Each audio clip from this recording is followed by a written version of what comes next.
ಅಂಟಾರ್ಕ್ಟಿಕಾದ ಹಿಮದ ಆಳದಿಂದ ಬಂದ ಈ ಭಯಾನಕ ಶಬ್ದವನ್ನು ಕೇಳಿದಾಗ ಸಂಶೋಧಕರು ಬೆಚ್ಚಿಬಿದ್ದರು. ಅವರು ವಾಸ್ತವವಾಗಿ ಸಂಪೂರ್ಣ ವಿಭಿನ್ನವಾದದ್ದನ್ನು ಅಧ್ಯಯನ ಮಾಡಲು ತೊಡಗಿದ್ದರು. ಆದರೆ ಆ ಬೆಚ್ಚಿ ಬೀಳುವ ಶಬ್ದವು ಎಲ್ಲವನ್ನೂ ಬದಲಾಯಿಸಿತು ಮತ್ತು ಹೊಸ ಚಿಂತನೆಗೆ ಪ್ರೇರಣೆ ನೀಡಿತು. ಇಂದಿನ ವಂಡರ್ ಫ್ಯಾಕ್ಟ್ಸ್ ಸಂಚಿಕೆಯಲ್ಲಿ ನಾವು ಅಂಟಾರ್ಕ್ಟಿಕಾದ ರಹಸ್ಯಗಳಲ್ಲಿ ಮುಳುಗುತ್ತಿದ್ದೇವೆ. ಅಂಟಾರ್ಕ್ಟಿಕಾವನ್ನು ನಾವು ಕಂಡುಹಿಡಿದಂದಿನಿಂದ ಅದರ ರಹಸ್ಯಗಳಲ್ಲಿ ನಾವು ಸಿಕ್ಕಿಹಾಕಿಕೊಂಡಿದ್ದೇವೆ. ಈ ಹಿಮಾಚ್ಛಾದಿತ ಖಂಡವು ಯುರೋಪಿಗಿಂತ 70% ದೊಡ್ಡದಾಗಿದೆ. ಸುಮಾರು 13.6 ಮಿಲಿಯನ್ ಚದರ ಕಿಲೋಮೀಟರ್ ವ್ಯಾಪಿಸಿದೆ. ಭೂಮಿಯ ಏಕೈಕ ಖಂಡ ಅಂಟಾರ್ಕ್ಟಿಕಾ. ಅಲ್ಲಿ ಅತಿ ಕಡಿಮೆ ಸಂಶೋಧನೆ ನಡೆದಿದೆ. ಅದರ ಕಾರಣ ನಮಗೆಲ್ಲ ತಿಳಿದಿದೆ.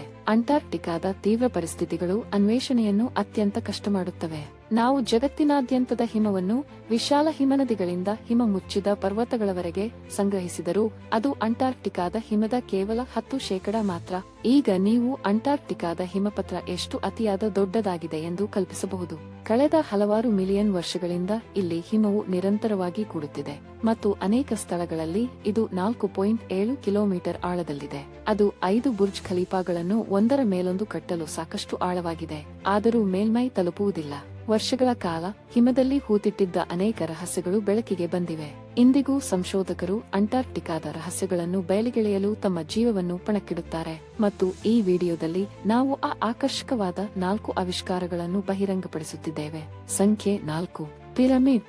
ಅಂಟಾರ್ಕ್ಟಿಕಾ ವಿಷಯಕ್ಕೆ ಬಂದಾಗ ಭೂವಿಜ್ಞಾನಿಗಳಿಗೆ ಅನೇಕ ಪರಸ್ಪರ ವಿರೋಧಾಭಾಸದ ಅಭಿಪ್ರಾಯಗಳಿವೆ. ಕೆಲವರು ಅದರ ಪರಿಸ್ಥಿತಿಗಳು ಯಾವುದೇ ಪ್ರಾಚೀನ ಮಾನವ ನಾಗರಿಕತೆ ಬದುಕಲು ಬಹಳ ತೀವ್ರವಾಗಿದ್ದವು ಎಂದು ನಂಬುತ್ತಾರೆ. ಆದರೆ ಇತರರು ಅನ್ಯಗ್ರಹ ನಾಗರಿಕತೆಯು ಅಂಟಾರ್ಕ್ಟಿಕಾದೊಂದಿಗೆ ಸಂಬಂಧ ಹೊಂದಿರಬಹುದು ಎಂದು ನಂಬುತ್ತಾರೆ. 2016ರಲ್ಲಿ ಉಪಗ್ರಹದ ದೃಶ್ಯವು ಜಗತ್ತನ್ನು ಆಘಾತಗೊಳಿಸಿದ ಯಾವುದೋ ವಸ್ತುವನ್ನು ಸೆರೆಹಿಡಿದಿತು. ಕರಗುತ್ತಿರುವ ಹಿಮದಿಂದ ಪಿರಮಿಡ್ನಂತಹ ರಚನೆ ಹೊರಬರುತ್ತಿರುವುದು ಕಂಡುಬಂದಿತು. ಆ ಚಿತ್ರವು ಸಂಶೋಧಕರಲ್ಲಿ ಹೊಸ ವಿವಾದಕ್ಕೆ ಕಾರಣವಾಯಿತು. ಮೇಲಿನಿಂದ ನೋಡಿದರೆ ಅದು ಈಜಿಪ್ಟ್ನ ಪಿರಮಿಡ್ಗಳಿಗೆ ಅದ್ಭುತವಾಗಿ ಹೋಲುತ್ತದೆ. ಈ ರಹಸ್ಯಮಯ ರಚನೆಯ ಪ್ರತಿ ಬದಿ ಸುಮಾರು 2 ಕಿಲೋಮೀಟರ್ ಉದ್ದವಿದೆ. ಹೋಲಿಕೆಗೆ ಈಜಿಪ್ಟ್ನ ಅತಿದೊಡ್ಡ ಪಿರಮಿಡ್ ಗಿಜಾದ ಮಹಾಪಿರಮಿಡ್ ಕೇವಲ 750 ಅಡಿ ಅಥವಾ 220 ಮೀಟರ್ ಎತ್ತರದಲ್ಲಿದೆ. ಆದ್ದರಿಂದ ಹಲವರು ಇದು ಸಹಜ ರಚನೆ ಅಲ್ಲ ಎಂದು ನಂಬುತ್ತಾರೆ. ಇದು ಪ್ರಾಚೀನ ನಾಗರಿಕತೆಯವರು ನಿರ್ಮಿಸಿದ ಪಿರಮಿಡ್ ಆಗಿರಬಹುದು. ಅದು ಸತ್ಯವಾಗಿದ್ದರೆ ಅಂಟಾರ್ಕ್ಟಿಕಾ ವ್ಯಾಪಕ ಭೂಮಿಯಲ್ಲಿನ ಅನೇಕ ಪಿರಮಿಡ್ಗಳು ಅಡಗಿರಬಹುದು. ಈಗ ನಾವು ಈ ಸಿದ್ಧಾಂತವನ್ನು ಒಂದು ಕ್ಷಣವಾದರೂ ಸತ್ಯವೆಂದು ಒಪ್ಪಿಕೊಂಡರೆ ಅನೇಕ ಪ್ರಶ್ನೆಗಳು ಮೂಡುತ್ತವೆ. ಅವರು ಯಾರು? ಅಷ್ಟು ತೀವ್ರವಾದ ಚಳಿಯಲ್ಲಿ ಇಂತಹದನ್ನು ಅವರು ಹೇಗೆ ನಿರ್ಮಿಸಿದರು? ಅಂಟಾರ್ಕ್ಟಿಕಾದ ಹಿಮದ ಮಾದರಿಗಳು ಲಕ್ಷಾಂತರ ವರ್ಷಗಳ ಹಳೆಯವು ಎಂದು ನಮಗೆ ತಿಳಿದಿದೆ. ಅದು ಅಂಟಾರ್ಕ್ಟಿಕಾ ಲಕ್ಷಾಂತರ ವರ್ಷಗಳಿಂದ ಹಿಮಾವೃತವಾಗಿದೆ ಮತ್ತು ಅಲ್ಲಿ ಜೀವ ಅಸ್ತಿತ್ವದಲ್ಲಿರುವುದು ಬಹಳ ಅಸಾಧ್ಯವೆಂದು ತೋರಿಸುತ್ತದೆ. 2017ರಲ್ಲಿ ಜರ್ಮನಿಯ ಭೂವಿಜ್ಞಾನಿಗಳ ಒಂದು ತಂಡವು ಅಂಟಾರ್ಕ್ಟಿಕಾದ ವಿವಿಧ ಭಾಗಗಳಲ್ಲಿ ಕೋರ್ ಡ್ರಿಲ್ಲಿಂಗ್ ನಡೆಸಿತು ಮತ್ತು ಅದರ ಫಲಿತಾಂಶಗಳು ಆಶ್ಚರ್ಯಕರವಾಗಿದ್ದವು. ಅವರು ಸಾವಿರಾರು ವರ್ಷಗಳಿಂದ ಸಾವಿರಾರು ಅಡಿ ಹಿಮದಡಿ ಸಿಲುಕಿರುವ ಸಸ್ಯ ಜೀವನ ಮತ್ತು ಮರಗಳ ಮಾದರಿಗಳನ್ನು ಪತ್ತೆಹಚ್ಚಿದರು. ಇನ್ನೂ ಹೆಚ್ಚು ಆಶ್ಚರ್ಯಕರವೇನು? ಈ ಸಸ್ಯಗಳು ಸಾಮಾನ್ಯವಾಗಿ ಉಷ್ಣವಲಯದ ಮಳೆಕಾಡುಗಳಲ್ಲಿ ಕಂಡುಬರುವ ಸಸ್ಯಗಳಂತೆಯೇ ಕಂಡವು. ಸುಮಾರು 11,000 ವರ್ಷಗಳ ಹಿಂದೆ ಕೊನೆಯ ಹಿಮಯುಗದಲ್ಲಿ ಅಂಟಾರ್ಕ್ಟಿಕಾ ಸಂಪೂರ್ಣವಾಗಿ ಹಿಮವಾಗಿರಲಿಲ್ಲ ಎಂದು ವಿಜ್ಞಾನಿಗಳು ನಂಬುತ್ತಾರೆ. ಅದರ ಕೆಲವು ಭಾಗಗಳಲ್ಲಿ ಕಾಡುಗಳಿದ್ದವು ಮತ್ತು ಅಲ್ಲಿ ಜೀವದ ಸಾಧ್ಯತೆ ನಿಜವಾಗಿಯೂ ಇತ್ತು. ಆದರೆ ನಿಜವಾದ ರಹಸ್ಯ ಇನ್ನೂ ಉಳಿದಿದೆ. ಉಪಗ್ರಹ ಚಿತ್ರಗಳಲ್ಲಿ ನಾವು ನೋಡುತ್ತಿರುವುದು ನಿಜವಾಗಿಯೂ ಪಿರಮಿಡ್ ಆಗಿದೆ. ಯಾರಿಗೂ ಅಲ್ಲಿ ಹೋಗಿ ಭೂಮಿಯ ಮೇಲೆ ಅದನ್ನು ದೃಢಪಡಿಸಲು ಸಾಧ್ಯವಾಗಿಲ್ಲ. ಇನ್ನು ಒಂದು ವಿಷಯ ನಿಶ್ಚಿತ, ಒಂದು ಕಾಲದಲ್ಲಿ ಅಂಟಾರ್ಕ್ಟಿಕಾ ಹಸಿರುಮಯವಾಗಿದ್ದು ಜೀವಂತವಾಗಿತ್ತು. ಸಂಖ್ಯೆ 3, ವಿಚಿತ್ರ ಶಬ್ದ. 2002ರಲ್ಲಿ ಅಂಟಾರ್ಕ್ಟಿಕಾದಿಂದ ಒಂದು ಭಾರೀ ಹಿಮದ ತಗುಲು ಒಡೆದು ಸಮುದ್ರಕ್ಕೆ ಜಾರಿತು. ಲಾರ್ಸೆನ್ ಬಿ ಎಂದು ಕರೆಯಲ್ಪಟ್ಟ ಈ ಬ್ಲಾಕ್ 250 ಚದರ ಕಿಲೋಮೀಟರ್ ಅಗಲವಿದ್ದು ಸುಮಾರು 220 ಮೀಟರ್ ದಪ್ಪವಿತ್ತು. ಅದು ಸಮುದ್ರದೊಂದಿಗೆ ಸೇರಿದ ನಂತರ ಅದು ಶೀಘ್ರವಾಗಿ ಕರಗಿತು. ಇದರಿಂದ ಸಮುದ್ರ ಮಟ್ಟದಲ್ಲಿ ತೀವ್ರ ಏರಿಕೆ ಕಂಡುಬಂದಿತು. ಶೋಧಕರು ಅದರ ಖಂಡದಿಂದ ಬೇರ್ಪಡುವುದಕ್ಕೆ ಪ್ರಮುಖ ಕಾರಣ ಜಾಗತಿಕ ತಾಪಮಾನ ಹೆಚ್ಚಳ ಎಂದು ಶಂಕಿಸಿದರು. ಇಂತಹ ದುರಂತವನ್ನು ತಪ್ಪಿಸಲು ಮತ್ತು ಏರುತ್ತಿರುವ ಸಮುದ್ರ ಮಟ್ಟವನ್ನು ಗಮನಿಸಲು ವಿಜ್ಞಾನಿಗಳ ತಂಡವು ಅಂಟಾರ್ಕ್ಟಿಕಾದ ಉತ್ತರ ಭಾಗಕ್ಕೆ ತೆರಳಿ ರಾಸ್ ಐಸ್ ಶೆಲ್ಫ್ ಅಧ್ಯಯನ ಮಾಡಿತು. ಅವರು ಹಿಮದ ಆಳದಲ್ಲಿ 34 ಅತ್ಯಂತ ಸಂವೇದನಾಶೀಲ ಸಂವೇದಕಗಳನ್ನು ಅಳವಡಿಸಿದರು. ಈ ಭಾರೀ ಹಿಮದ ತುಂಡುಗಳು ಏಕೆ ಒಡೆಯುತ್ತವೆ ಮತ್ತು ಅದನ್ನು ಹೇಗೆ ತಡೆಯಬಹುದು ಎಂಬುದನ್ನು ನಿಜವಾಗಿ ತಿಳಿಯುವುದು ಗುರಿಯಾಗಿದೆ. ಮರುಭೂಮಿಗಳಿಗೆ ಮರಳು ಗುಡ್ಡಗಳಿರುವಂತೆ ಅಂಟಾರ್ಕ್ಟಿಕಾಗೆ ಹಿಮದ ಅಂಚುಗಳನ್ನು ಹಿಡಿದಿಡಲು ಸಹಾಯ ಮಾಡುವ ಹಿಮದ ಹೊಳೆಯುಗಳಿವೆ. ಈ ಸಂವೇದಕಗಳನ್ನು ಬಳಸಿ ವಿಜ್ಞಾನಿಗಳು ಹಿಮದ ಅಂಚಿನ ಭೌತಿಕ ರಚನೆ ಮತ್ತು ಗುಣಗಳನ್ನು ಅಧ್ಯಯನ ಮಾಡುತ್ತಿದ್ದರು. ಆದರೆ ಅವರು ಪಡೆದ ಫಲಿತಾಂಶವು ಸಂಪೂರ್ಣ ವೈಜ್ಞಾನಿಕ ಸಮುದಾಯವನ್ನು ಬೆಚ್ಚಿಬೀಳಿಸಿತು. ಸಂವೇದಕಗಳು ಅಸಾಧಾರಣವಾದುದನ್ನು ಬಹಿರಂಗಪಡಿಸಿತು. ರಾಸ್ ಐಸ್ ಶೆಲ್ಫ್ ಯಾವಾಗಲೂ ಸ್ವತಃ ಕಂಪಿಸುತ್ತಿದೆ ಮತ್ತು ಅದರೊಳಗಿಂದ ವಿಚಿತ್ರ ಶಬ್ದ ಬರುತ್ತಿದೆ. ಆ ಶಬ್ದವು ಕೇವಲ 5 ಹರ್ಟ್ಜ್ ಆವರ್ತನವನ್ನು ಹೊಂದಿದೆ. ಅದು ಅಷ್ಟು ಕಡಿಮೆಯಾಗಿದೆ. ಮಾನವ ಕಿವಿ ವಿಶೇಷ ಉಪಕರಣಗಳಿಲ್ಲದೆ ಅದನ್ನು ಕೇಳಲಾರದು. ಆದರೆ ಡೇಟಾ ಬಲವಾಗಿ ಸೂಚಿಸಿತು, ಯಾವುದೋ ಶಕ್ತಿ ಕೆಲಸ ಮಾಡುತ್ತಿದೆ. ನಿರಂತರವಾಗಿ ಈ ಮಹಾಕಾಯ ಹಿಮದ ಹಾಳೆಯನ್ನು ಕಂಪಿಸುತ್ತಿದೆ. ಮತ್ತು ಕೆಲವು ತಿಂಗಳ ನಂತರ ಸಂಶೋಧಕರು ಆ ಕಂಪನದಲ್ಲಿ ಸೂಕ್ಷ್ಮ ಬದಲಾವಣೆಗಳನ್ನು ಪತ್ತೆಹಚ್ಚಲು ಪ್ರಾರಂಭಿಸಿದರು. ಅವರು ಹಿಮದಿಂದ ಬರುವ ಶಬ್ದವು ಹವಾಮಾನ ಬದಲಾವಣೆಗಳೊಂದಿಗೆ ಬದಲಾಗುತ್ತದೆ ಎಂಬುದನ್ನು ಗಮನಿಸಿದರು. ಕೊನೆಯಲ್ಲಿ ಆ ರಹಸ್ಯ ಶಬ್ದವು ವಾಸ್ತವವಾಗಿ ರಾಸ್ ಐಸ್ ಶೆಲ್ಫ್ ಮೇಲೆ ಬೀಸುವ ಗಾಳಿಯಿಂದ ಉಂಟಾಗುತ್ತದೆ ಎಂದು ದೃಢಪಡಿಸಲಾಯಿತು. ಶಕ್ತಿಶಾಲಿ ಅಂಟಾರ್ಕ್ಟಿಕ್ ಗಾಳಿಗಳ ದಿಕ್ಕು ಬದಲಾಗುತ್ತಿದ್ದಂತೆ ಹಿಮದಿಂದ ಬರುವ ಶಬ್ದವೂ ಬದಲಾಯಿತು. ಇದು ಶಿಳ್ಳೆಯಂತೆಯೇ ಕೆಲಸ ಮಾಡುತ್ತದೆ. ಹೆಚ್ಚು ಅಥವಾ ಕಡಿಮೆ ಗಾಳಿಯಿಂದ ಶ್ರುತಿ ಬದಲಾಗುತ್ತದೆ.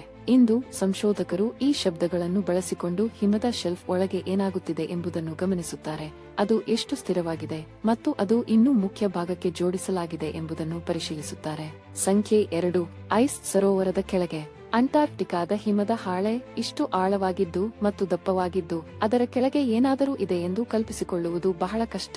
ಆದರೆ ಆಶ್ಚರ್ಯಕರವಾಗಿ ವಿಜ್ಞಾನಿಗಳು ಈ ಹಿಮಾವೃತ ಖಂಡದ ಕೆಳಗೆ ನೂರಾರು ಸರೋವರಗಳನ್ನು ಕಂಡುಹಿಡಿದಿದ್ದಾರೆ. ಮೊದಲ ಭೂಗತ ಸರೋವರವನ್ನು 19ನೇ ಶತಮಾನದ 70ರಲ್ಲಿ ರೇಡಾರ್ ತಂತ್ರಜ್ಞಾನದ ಮೂಲಕ ಕಂಡುಹಿಡಿಯಲಾಯಿತು. ಇದುವರೆಗೆ ಸಂಶೋಧಕರು 400ಕ್ಕಿಂತ ಹೆಚ್ಚು ಹಿಮಾವೃತ ಸರೋವರಗಳನ್ನು ಗುರುತಿಸಿದ್ದಾರೆ. ಅಲ್ಲಿ ನೀರು ಸಾವಿರಾರು ವರ್ಷಗಳಿಂದ ಹಿಮವಾಗದೆ ಉಳಿದಿದೆ. ಇವುಗಳಲ್ಲಿ ದೊಡ್ಡದಾದುದು ಲೇಕ್ ವೋಸ್ಟೋಕ್. ಇದನ್ನು ರಷ್ಯಾದ ವಿಜ್ಞಾನಿಗಳ ತಂಡ ಕಂಡುಹಿಡಿದಿದೆ. ಇದು ಅಂಟಾರ್ಕ್ಟಿಕಾದ ಅತಿದೊಡ್ಡ ಸರೋವರ ಮಾತ್ರವಲ್ಲ, ವಿಶ್ವದ ಗಾತ್ರದ ಆಧಾರದ ಮೇಲೆ 3ನೇ ಅತಿದೊಡ್ಡ ಸರೋವರವಾಗಿದೆ. ಮೇಲ್ಮೈಯಿಂದ 3.5 ಕಿಲೋಮೀಟರ್ ಕೆಳಗಿರುವ ಈ ಸರೋವರದಿಂದ ವಿಜ್ಞಾನಿಗಳು ಮಾದರಿಗಳನ್ನು ತೆಗೆದುಕೊಂಡಾಗ ಅವರು ಅಚ್ಚರಿ ಪಡುವಂತಹ ಆವಿಷ್ಕಾರ ಮಾಡಿದರು. ತಾಪಮಾನ -3 ಡಿಗ್ರಿ ಸೆಲ್ಸಿಯಸ್ ಇದ್ದರೂ ನೀರು ಹಿಮವಾಗಿರಲಿಲ್ಲ. ಈ ಸರೋವರವು 20 ಮಿಲಿಯನ್ ವರ್ಷ ಹಳೆಯದಾಗಿದೆ ಎಂದು ಅಂದಾಜಿಸಲಾಗಿದೆ. 2014ರಲ್ಲಿ ಸಂಶೋಧಕರು ಲೇಕ್ ವಿಲ್ಲಾನ್ಸ್ನಲ್ಲಿ ಭೂಮಿಯಲ್ಲೇ ಎಲ್ಲಿಯೂ ಇಲ್ಲದ ಸೂಕ್ಷ್ಮಾಣು ಜೀವಿಗಳನ್ನು ಕಂಡುಹಿಡಿದರು. ಈ ವಿಚಿತ್ರ ಜೀವಿಗಳು ಯಾವತ್ತೂ ತಾಜಾ ಗಾಳಿಯನ್ನು ಉಸಿರಾಡಿಲ್ಲ ಅಥವಾ ಸೂರ್ಯನ ಬೆಳಕನ್ನು ನೋಡಿಲ್ಲ. ಇನ್ನು ಅವರು ಸಂಪೂರ್ಣ ಏಕಾಂಗಿತ್ವದಲ್ಲಿ ಬದುಕಲು ಯಶಸ್ವಿಯಾಗಿದ್ದಾರೆ. ಹಾಗಾದರೆ ಅವರು ಅದನ್ನು ಹೇಗೆ ಮಾಡುತ್ತಾರೆ?